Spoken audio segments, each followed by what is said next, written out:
류제복 끼고 기복선의 앞날은 과연 어떻게 될 것인가? 류제복 본지 발행인. 지난 9월 1일자 한국일보에 보도된 김도영 관련 기사를 보면 30년간 JMS 피해자들을 돕고 있는 김도영 단국대 교수는 지난 7월 피고인 측 변호인과 만난 자리에서 제게 정 씨의 형량이 높게 나오면 성교회 내 극단 세력이 피해자에게 보복할 수 있다면서 화해를 하자고 하더라며 정 씨가 모든 공소 사실을 인정하고 사죄하기 전까진 누구도 고소 취하할 생각 없다고 강조했다. 고 보도했다.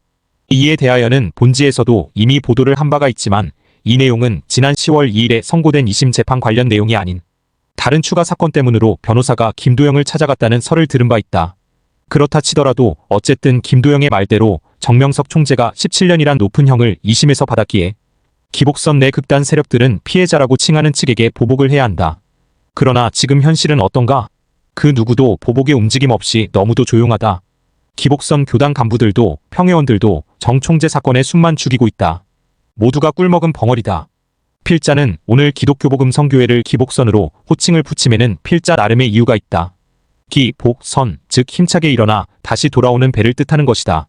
이러한 뜻을 실천하는 회원들이 있다. 1년이 넘도록 외롭게, 처절하게, 비가 오나 눈이 오나 바람이 불어도 굳세게 항쟁하는 회원들이 있다. 바로 이승구 목사와 그를 따라서 정 총재의 무죄를 주장하는 보신각팅 교인들이다. 그래서 필자는 이들만이 기복선 전체 중 그나마 진실된 사람들임을 확인하게 되었다. 이들은 비록 작은 모임이지만 앞으로 교단의 주류가 될 사람들로 필자는 보고 있다. 이들은 지금도 정명석, 그는 무죄다. 왜? 책을 집회 현장에서 배포하고 있으며 그 책을 본 사람들은 정 총재에 대한 나쁜 선입견을 버리고 있다. 필자는 오직 진실과 정의를 앞세워 정명석, 그는 무죄다. 왜? 라는 책을 냈다. 그러나 월명동 기복선 본부에서는 이 책을 금서로 취급하여 교인들과 격리를 시킨 현재 상황에 대해 필자는 매우 안타깝게 생각한다. 물론 교단 본부에서 자신들의 입에 맞는 내용으로 책의 수정을 요구했지만 필자는 거부를 했다. 왜? 그것은 책이 나올 수 있도록 많은 자료와 정보를 제공해준 기복선 회원들을 배신하는 행위가 되는 것을 생각했기 때문이다. 필자로서는 기복선 교단의 간부들이나 교역자들을 보면 분노가 생기고 실망감이 있지만 행동하는 교인들인 보신각팀을 보면 희망이 있다.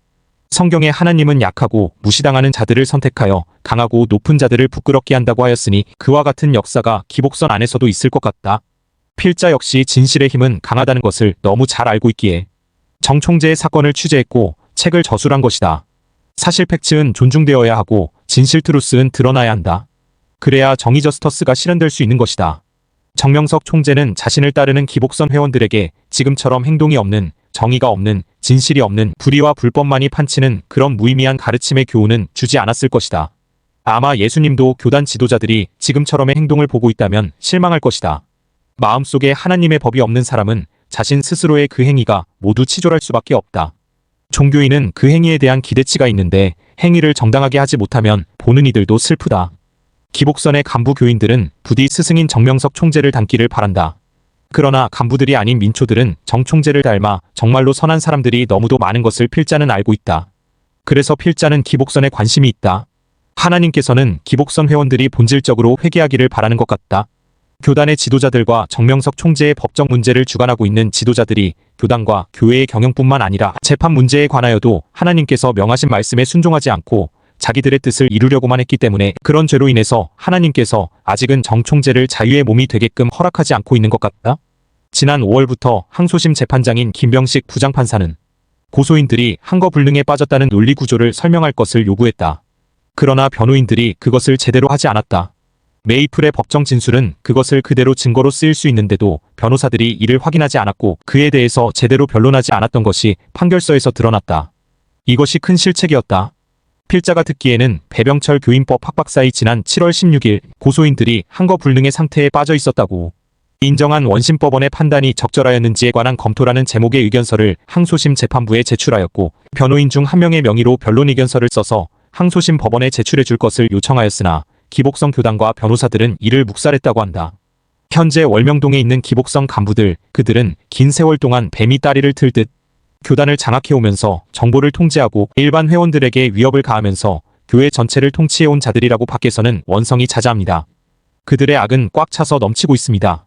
그들은 자기들의 행위가 영원히 숨겨질 줄로 착각하고서 자기들을 구원의 생명의 길을 가르쳐 주신 자기들의 선생님을 배신하였고 또한 정의를 갈구하는 일반 회원들을 겁박하여 온 것입니다.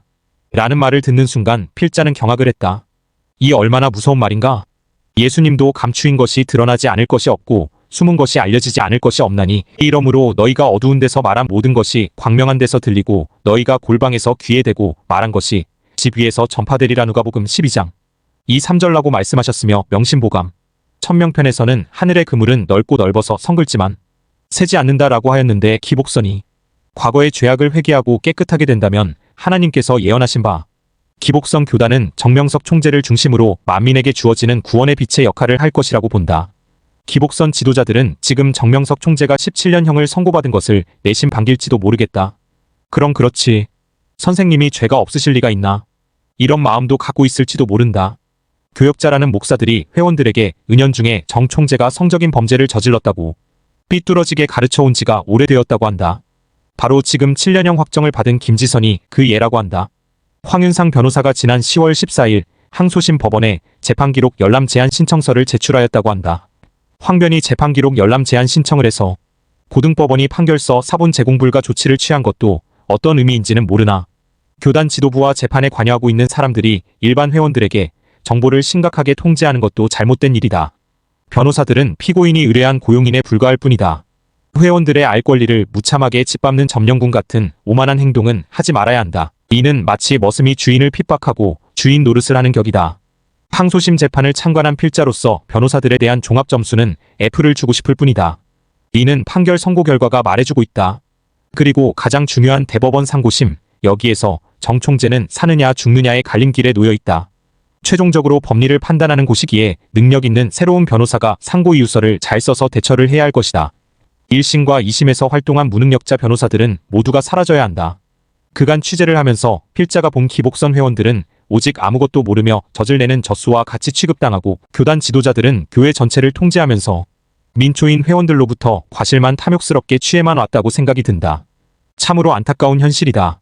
필자는 불교 신자이기에 하나님을 확실히 모르지만 하나님께서 그간 교단 지도자들의 이러한 행위를 모두 보았으니 이제는 심판을 할 때가 가까워졌다고 믿을 수밖에 없는 상황이다.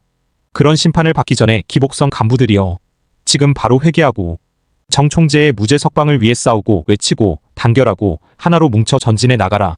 그리하면 구원의 빛이 밝혀질 것이니라. 출처 정경 시사 포커스